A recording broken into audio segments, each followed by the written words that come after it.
This is the plaintiff, W.C. Barnes. He says he and the defendant dated for a couple of years, and he loaned her money to buy her dream car, a town and country minivan. She promised she'd pay him back, and now that they've broken up, he can't seem to get her to pay him the $1,232 she still owes him. This is the defendant, Christy Lee. She says the plaintiff bought her the minivan when they were dating and never said a word about having to pay him back. Once she broke up with him because he started acting strange, he came after her, claiming his money was a loan. How dare he? She's accused of taking advantage of an ex.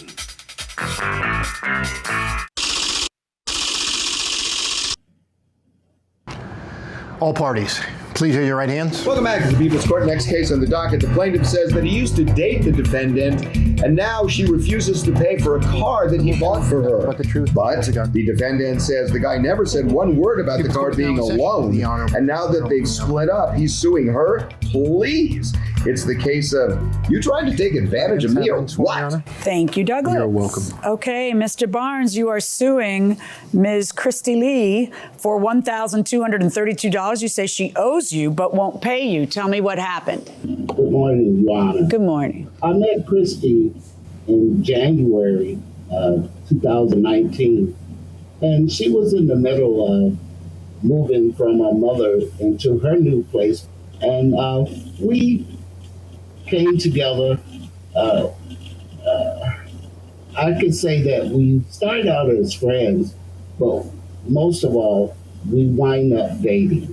Okay. And we dated for a while. And roughly around, I'd say October, we was driving to church one morning. We had to stop by her place to pick up her daughter. And I asked her, I said, well, you know, with everything that's going on, your son and yourself sharing one vehicle, I said, what would be your dream vehicle? And she started to describe a minivan, town and country minivan, you know. And just so happened the next day I'm coming from work, I see one on the side of the road. Someone was selling it. So I immediately called her, and she came up and we looked at it. She drove it and she loved it. You know, we walked into the business, and the guy, he wanted $1,500 for the van. But I told him, I said, well, I only have $1,100. And he looked in her eyes and he said, asked her, do you need this van? And she said, yes. And he gave her the keys and the bill of sale for it right then, you know, the title to it right then. And she drove away in it. Boy, you can spin a yarn, Mr. Barnes. That's a great I brought the money back right away, you know. But let me ask you a question. When the car was purchased, what was the discussion between you and Ms. Christy Lee about who was buying the car and who was going to ultimately pay for it, and what was happening here? Well, a couple of days later here, we did discuss it. And I felt like that maybe she should write something out so that I would have, you know, something down the road. I truly believe that she had the intention of paying me. Well, no, but let's back up a second. So was it just, it was such a magical moment that nobody discussed anything at that moment? You were just pulling out your wallet and you didn't say to her, you know, you got to pay me back. And she didn't say to you, oh, buy it for me and I'll pay you back. Was there any discussion at that moment? Well, I may have said something along the line that I know that you'll pay me back when you are able to. You may have said that, or you know you said that? I know I said something along the line of that, you know, because it doesn't sound to me like you know you said that. But anyway, so a few days later, what happens? She wrote out a hand note on 11, I think it was 11/3. I typed up a little contract and she signed it. Okay. So let me hear from you, Ms. Christy Lee. What's your story? Yeah, at the time the van was purchased, Mr. Barnes had never said anything about it being a loan. And actually, at the time, we were, I guess you would say, dating. He always called us just friends. But he had said to me We were actually in an argument. I'm not quite sure what it was about, but he called me up. Isn't and that said always that the way? Right. He had seen this van, and did I want to go take a look at it? And I said yes. We went and took a look at the van, and no, at that time, nothing was ever discussed about it being a loan, ma'am. Okay.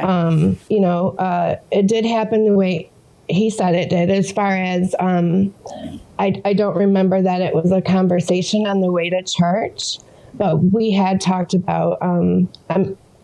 I'm a simple person, so yeah, like a nice minivan was my dream car. My goal, just because. Right. Yeah, because it's just practical. because I'm that, and I'm very family oriented. I love being able to have my nieces, my nephew, or my great nieces even with me. So I like having the idea of having 7 total seats. And me too. So I'm an empty nester, and I still want 7 or 8 seats. Thank you. Right. Because I've got friends that I want to put in there now. We went in, we drove it. It seemed like a very reliable vehicle. So what do you think was happening? That he was being extravagant and yes. kind of just wanted you to have a great gift? Because it's a rather extravagant gift.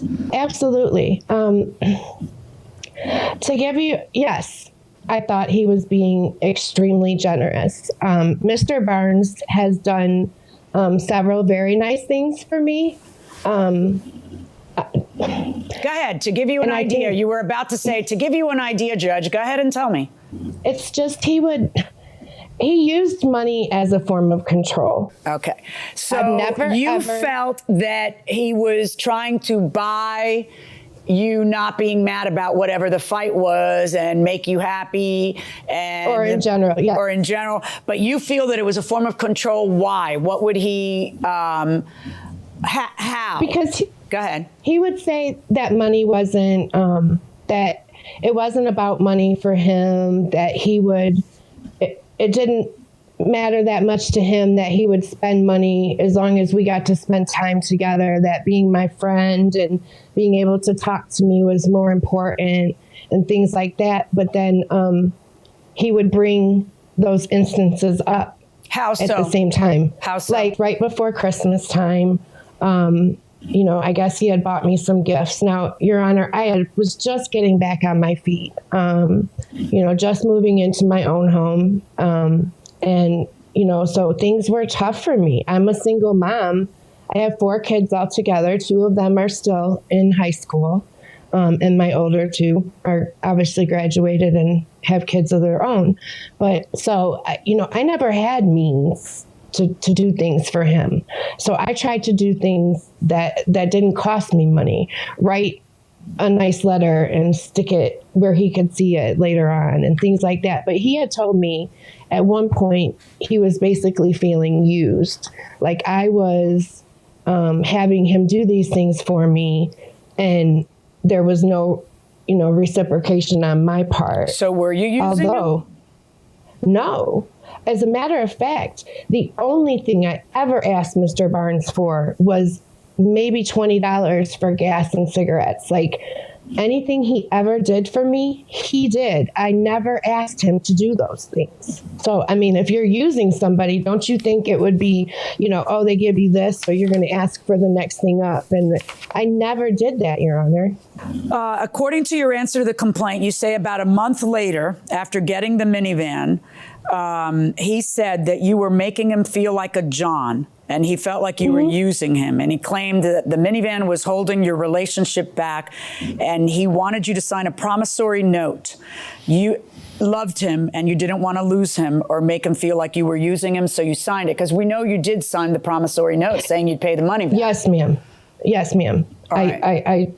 And that's exactly how it happened. Did you ever pay him back any of the money for the van? No. All right. So when is it that you signed the promissory note? I know it was at least, I want to say at least a week after the van was bought, maybe longer. And it says payment in the amount of $100 to begin March 1st. Was there ever a payment on March 1st? No, Your Honor. And did you guys broke up when? I want to say it was right around my birthday. So, and my birthday. I've forgotten when your birthday is. So sorry, I'm so sorry. All right. February 6th. Okay, and why did you guys break? Who broke up? I don't want to say it was an actual breakup as so much as Mr. Barnes and I just didn't find the time to spend with him as much anymore. I was dealing with a lot of family issues and things like that, and we just stopped talking. If I didn't answer him quick enough, Your Honor, he would send me a nasty text like, I can't, that was nice of you not to answer me. What was this, just another lie, just another an excuse? And you're not compatible. I think y'all figured that out, that you're not compatible. Right. I agree. Right. Okay. Would you agree, Mr. Barnes, that you had that discussion with her 2 weeks later where you said, I feel like a John? Did that happen? The reason why I felt like that was because, like she mentioned, I would text her. She would text me a day later. I would call her.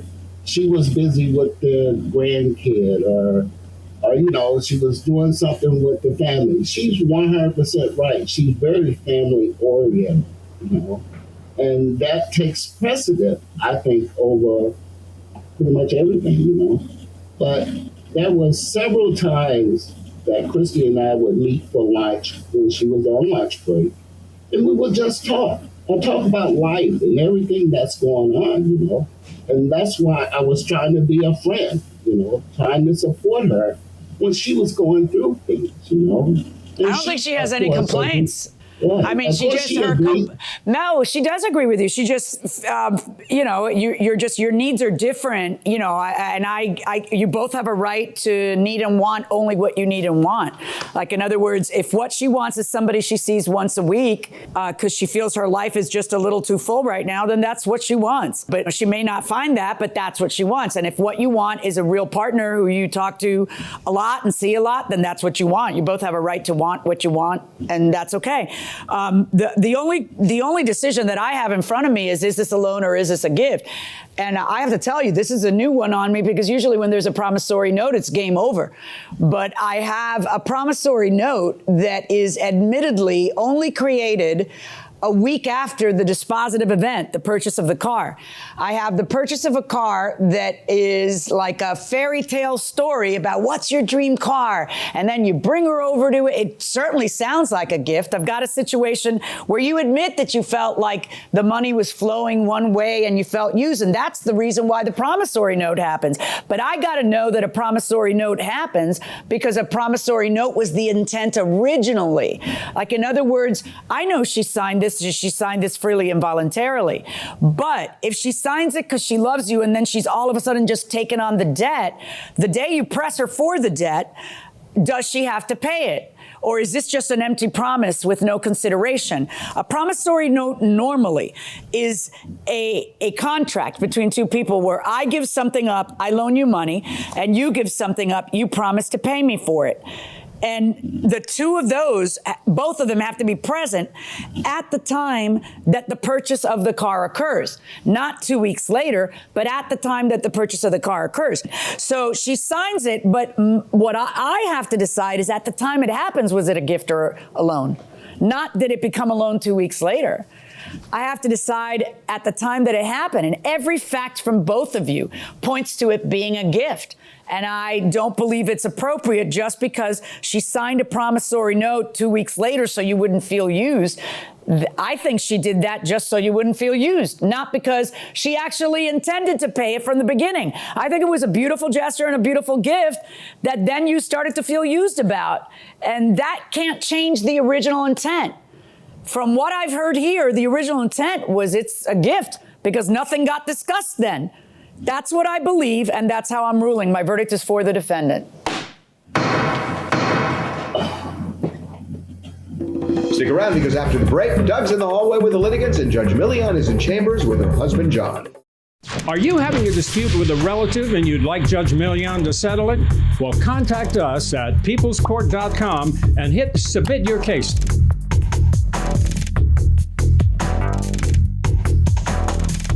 Mr. Barnes, what do you feel about that? Well, I'm not too happy about it. She wrote the promissory note out, and I just made a better copy of it to have on file. She agreed to pay me the money back. She said it in a text message, but it's neither here nor there. Okay, very good. All right, Christy, let me ask you how you feel about the outcome of this. I would assume you're a little relieved. Am I right? Yes, I am. And the judge, I feel she was right, obviously. It wasn't discussed at the time. And I did sign the promissory note just because I cared. So at the time, I believed the van was a gift as well. All right. Well, that's the judge's decision, and that's the way it's going to end up. So congratulations to you, my dear. You got a nice gift. Thank you. Are you still going to be friends with Mr. Barnes? You still going to be friends? Will you stay friendly with him?